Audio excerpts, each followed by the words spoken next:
No Amar de hoje, vamos conversar com a Grazi. Aos 7 anos, ela e seus irmãos foram levados a um abrigo, pois a sua família biológica não tinha nenhuma condição de criá-los. Após anos de espera e depois de ter passado por 9 famílias, Grazi finalmente foi adotada aos 16 anos e sua vida dali para frente mudou. Hoje a Grazi é formada em psicologia, auxilia adolescentes que foram adotados e orienta pais que estão no processo de adoção, além de ser voluntária no abrigo onde morava. Grazi saiu da casa dos pais somente em 2020, quando se casou e constituiu sua própria família. Ela vai contar todos os detalhes da sua jornada agora. A Telha Norte oferece a solução completa do início ao fim da obra e está com você mesmo depois na fase de decoração. Quer redecorar a sala, o banheiro, a cozinha ou a varanda? Visite uma de nossas lojas ou acesse telhanorte.com.br. Usando o cupom AMARMATERNIDADE você ganha 10% de desconto nas compras online. Grazi, tudo bem? Tudo, e você? Tudo bem, obrigada pela sua participação. Eu que agradeço o convite. Você e 4 irmãos moravam com seus pais, só que a situação dos seus pais era muito precária. Como eu falei aqui, nem banheiro tinha. Isso mesmo. Como é que era a realidade de vocês nessa época, Grazi? Eu lembro que quando eu era pequena, eu tinha que pedir comida na vizinhança. Eu gostava muito de banana quando eu era pequena, então quando me davam banana, eu me contentava com isso. Então a gente ia pedir comida, já cheguei a pedir dinheiro no farol, porque minha mãe pedia para comprar álcool. Mas hoje eu tenho essa noção hoje, né? Antes falava para eu ia. A gente não tinha onde dormir direito também, a gente dividia uma cama, eu, meu pai, minha mãe, meus irmãos, na mesma cama, todo mundo.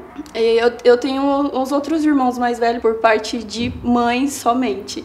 E quem cuidou de mim e dos meus irmãos mais novos foram as minhas 2 irmãs mais velhas, não foi a minha mãe. Então você teve uma infância de muita dificuldade, vocês moravam numa comunidade aqui em São Paulo? A gente morava ali em Mauá, numa casa que era meio que abandonada, não era de ninguém. Então sua mãe era alcoólatra, seu pai trabalhava? Meu pai trabalhava de vender algodão doce. E aí seus pais se separaram. Em que momento? Você tinha que idade? Quando eu tinha 5 anos. Quando você tinha 5 anos. E aí ele não pôde ficar com você e você foi morar com a sua madrinha e irmã dele? Ele foi junto. Ele separou da minha mãe e foi junto e nós fomos morar de favor na casa da minha madrinha. Você e seus 4 irmãos? Não, só eu, Ana Maiara e Bruno. O Enzo, assim que ele nasceu, a minha mãe deu ele. Então ele não chegou a ir para um abrigo. Então você era mais velha ou a mais nova? Eu sou a mais velha. Você era mais velha. Então seus irmãos tinham 2, 3? Eu tinha 5, a Maiara tinha 4, a Ana tinha 3, o Bruno tinha 2 e o Enzo 1 aninho. E nesse período, então, o seu pai e vocês foram para casa da sua tia? Isso. Como é que era a situação naquela casa? Tanto de mantimentos, você já ia à escola, você recebia amor, então naquela situação estavam vocês irmãos, a madrinha e o pai. Como é que era? A minha madrinha, ela era muito afetuosa. Ela era o sentimento de maternidade que eu tinha na época era com ela. É ela que eu tenho. Minha madrinha que foi minha mãe. Ela que cuidou, não deixou nada faltar enquanto eu estive lá, deu amor, carinho. Eu fui muito feliz enquanto eu morei com ela. Um dia ela te acordou e ela estava chorando muito e vocês todos ficaram sem entender. E minutos depois a ficha caiu. O que aconteceu e por que isso aconteceu? Um dia, de repente, do nada, minha madrinha acorda a gente, começa a colocar roupa na gente e eu, assim, toda sonolenta. Quantos anos você tinha? 7. 7. Sem entender o que estava acontecendo. O que está acontecendo? Mas eu lembro que eu não questionei, eu só fiquei observando a situação e sem entender. E aí ela colocou roupa na gente, ela chorando. E aí quando eu cheguei na cozinha, tinha as nossas mochilas, porque eu frequentava a escola, ela me colocou na escola na época. Então tinha as nossas mochilas da escola, elas estavam cheias na sala e os nossos parentes estavam lá na cozinha, todo mundo chorando e eu ainda não questionando, sem entender o que estava acontecendo. E aí todo mundo se despediu da gente, aí de repente aparece a perua assim em frente ao portão com o logo da instituição, todo mundo abraçando a gente, dando tchau. E aí o meu irmão, eu lembro que o meu irmão ele já tava chorando muito, desesperado, Bruno. E aí a gente entrou na perua, eu, Ana, Maiara e Bruno, meu pai, aí tava assistente social e o motorista. E aí quando eu entrei na perua, meu pai pedindo desculpa, chorando, filha, me desculpa. E aí quando a perua tava se distanciando, foi aí que eu entrei em desespero. Daí eu falei, poxa, eu tô sendo separada, eu não vou voltar mais pra cá. É isso que tá acontecendo. E aí foi nesse momento que eu comecei a chorar e só chorei, só. Eu lembro que quando eu cheguei na instituição, tinha um menino no portão, aí ele gritou, tia, chegou criança nova. Obviamente foi um choque e eles não te explicaram nada. Seu pai só te pediu desculpa, sua madrinha... Eles não te explicaram? Nada, ninguém me falou nada. Nada. Bom, obviamente você estava numa situação que você não tinha muito para fazer. Você era mais velha, teus irmãos ali pequenos, né?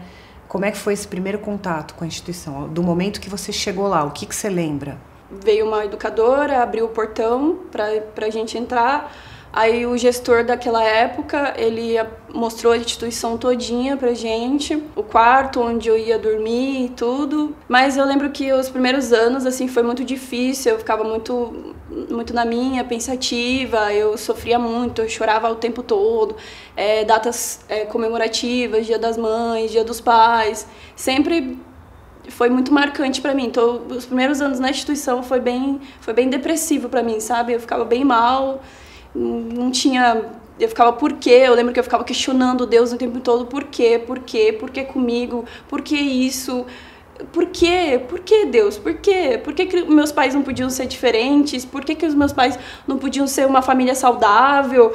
Por que eu não posso ficar com eles? Eu lembro que os primeiros anos foi assim, entendeu? Mas a instituição em si acolheu a gente muito bem. Quais você diriam que foram as suas maiores dificuldades nesse ambiente, né? Como é que era? Vocês foram bem tratados? Fala desse acolhimento. Tinha vida escolar, tinha merenda? Então, eu tinha uma cama, né? Isso era muito bom. Eu tinha comida, isso era muito bom. Eu tinha um monte de irmãos, né? As outras crianças ali. Todas as minhas necessidades básicas, elas eram supridas. Então, isso era muito bom pra mim, entendeu? Que eu não tinha com a minha família, né, biológica, eu tive lá na instituição. E o que eu senti muita falta é isso, eu não ter a minha família, o meu pai e a minha mãe. O meu pai, ele ia me visitar todo sábado, eu e os meus irmãos. A gente tinha uma vida normal, nós íamos pra escola, a gente tinha atividades nos finais de semana, nós íamos no parque, no Play Center, no Hop Hari. A gente tinha festa de aniversário todo mês. O pessoal que fazia aniversário em julho. Aí tinha uma festa para todo mundo, que empresas de fora se disponibilizavam para proporcionar isso pra gente. A gestoria trocava toda hora. E teve gestores que não foram tão legais assim pra gente, entendeu? Teve gestores que... Teve educadores também que dificultava mais ainda a nossa vivência ali na instituição, né? Que maltratava a gente, educador homem que, né, que tinham comportamentos inadequados. Eu sempre falo aqui nos episódios de adoção que não existe adotar e devolver como você devolve uma blusa numa loja. Isso pra mim, assim, transcende do que eu posso imaginar do que seja justo na vida. E ao longo desses anos, me corrige se eu estiver errada, você passou por nove famílias que te devolveram. O que você lembra dessas experiências e por que não deu certo? Então, não deu certo, sempre tinha uma desculpa, né? Eu não vou citar nomes, né? Mas, por exemplo, ela já tinha adotado uma menina, na época a menina tinha 21 anos, aí um dia a menina queria furar a orelha, fazer o primeiro furo, aí ela me levou na farmácia com ela, eu tinha acho que 10 anos nessa época.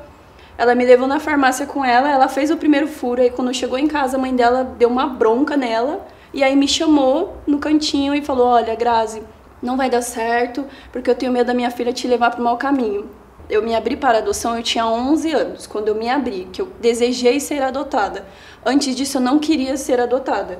Eu tinha esperança de voltar a morar com a minha madrinha, com meu pai, Eu tinha essa esperança. Você manteve contato com eles? Eu mantive, eu ia pra casa da minha madrinha. Porque, por exemplo, ela te pôs no abrigo, daí você ia visitar ela, vocês nem tocavam no assunto? Não, eu não vi maldade na época. Eu não vi. Na época eu não culpei a minha madrinha, eu culpava a minha mãe biológica. Então você teve essas tentativas 9 vezes? 9 vezes. Não chegaram a adotar. Entendeu? Era uma adaptação. Isso, eu estava no estágio de convivência, entende? E aí elas desistiram no estágio de convivência. Então, com 13 anos, você conheceu seus pai pais e minha adotivos, né? Mas também eram pessoas que só iam a princípio te apadrinhar. Como é que foi isso? Um dia a gestora me chamou e falou que tinha um casal que ia me conhecer. Daí ela falou, né, me chamou na sala e falou, olha, se arruma que vai vir uma pessoa aqui te conhecer, uma família nova. Aí eu fui toda feliz, eu lembro que eu fui correndo, a instituição tinha 3 andares, né? Aí eu lembro que eu fui correndo todos os andares, falando, vou conhecer uma família nova, vou conhecer uma família nova. E você nunca perdeu a alegria, a resiliência, mesmo sendo... Não, eu sempre tive esperança que um dia ia chegar a minha vez. Eu orava todos os dias. Todos os dias. Deus, por favor, me dá uma família. Quando que será que vai chegar a minha vez? E aí chegou. Aí você conheceu esses pais com 13 anos. Minha mãe foi lá e eu conheci minha mãe, a gente conversou e ela me amou no primeiro dia. Ela já quis me pegar, ela já foi na gestora e falou, olha, eu quero levá-la para minha casa. E aí eu fui já no final de semana seguinte para casa da minha mãe, e do meu pai, né? Férias, feriado, finais de semana. Até que um dia, com 16 anos, chegou a minha vez. E aí eles resolveram te adotar oficialmente, pela lei? Eles já estavam... No processo? Já estavam tudo e eu não sabia. Eles já estavam atrás da papelada, já tinham contratado advogado e tudo, e eu nem sabia. Aí um dia minha mãe me acordou, ela foi lá no meu quarto, daí ela falou assim, filha, você quer morar com a gente? Eu falei, é tudo que eu mais quero na vida. Eu quero muito. Daí a minha mãe falou assim, pois filha, agora você não vai mais voltar pro abrigo. Agora você é nossa filha. Que linda. Daí naquele dia eu falei, nossa, ufa. Como é que foi sua adaptação nessa família? Então, eles te acolheram, estavam em processo de papelada para deixar tudo legalizado, te deram a notícia e foi tudo suave, amoroso? A adaptação, na verdade, ela ocorreu antes da notícia. Porque eu já estava indo dos 13, né? Aí a notícia eu recebi aos 16 anos, né? Então, assim, esse tempo foi muito difícil, né? E mesmo tendo sido difícil, meus pais me quiseram, não desistiram de mim, né? Porque eu era uma adolescente, né? Meus pais, eles não têm filhos. Meus pais, eles entraram nesse universo da adoção sem saber nada. Eu nunca fui uma menina rebelde, nada disso. Sempre fui obediente. Nesse meio tempo, das 9 tentativas de casas que não deu certo, como é que ficou a situação dos teus 4 irmãos? Assim, eles também foram adotados? Vocês têm contato até hoje? Conta um pouquinho. A Ana e a Mayara foram adotadas. Pela mesma família? Não, famílias separadas. Primeiro foi a Ana, quando eu tinha 12 anos, no mesmo ano. Em julho foi a Ana e em dezembro foi a Mayara. E aí, depois a gente ficou um tempão sem se ver, porque a família delas não queriam esse contato, porque eu ainda estava na instituição. E os teus 2 irmãos?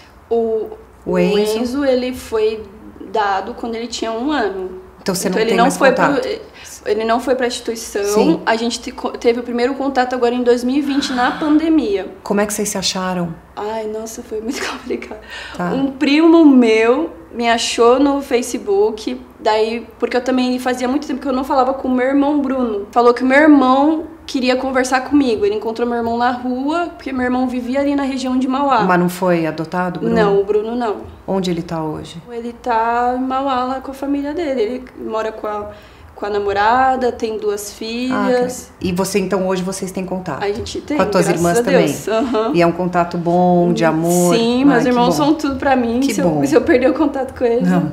E aí, em 2020, você saiu de casa para casar. Então, há 2 anos, como é que foi? Como é que você conheceu seu atual marido? Como é que foi para tua família isso? Você casou de véu e grinalda? Conta um pouco, porque eu acho muito legal falar dessa volta por cima, né? Assim? Eu conheci meu marido em 2013 na WhatsApp. Então já era faz tempo. Isso, a gente estava namorando já, fazia anos. Já morando com a sua família adotiva? Eu tava morando com os meus pais. Aí quando eu tinha uns 17, 18 anos eu conheci o Marcos, meu marido. E seus pais aceitavam? Meus pais, minha mãe ama ele. E aí, então esse namoro ele durou? Me pediu em casamento. Que graça. Foi lá em casa, conversou com meus pais, me pediu em casamento, casei, fiz festa, casei no religioso. E hoje eu tô vivendo a melhor fase da minha vida. Que linda, Graça. Que linda. Você é formada em psicologia, quer dizer, você veio de uma infância que você apanhava de uma mãe alcoólatra sem motivo, não tinha o que comer, não tinha lugar para ir ao banheiro, não tinha chuveiro, foi devolvida 9 vezes, até que aos 13 você conheceu o amor com uma família que te acolheu.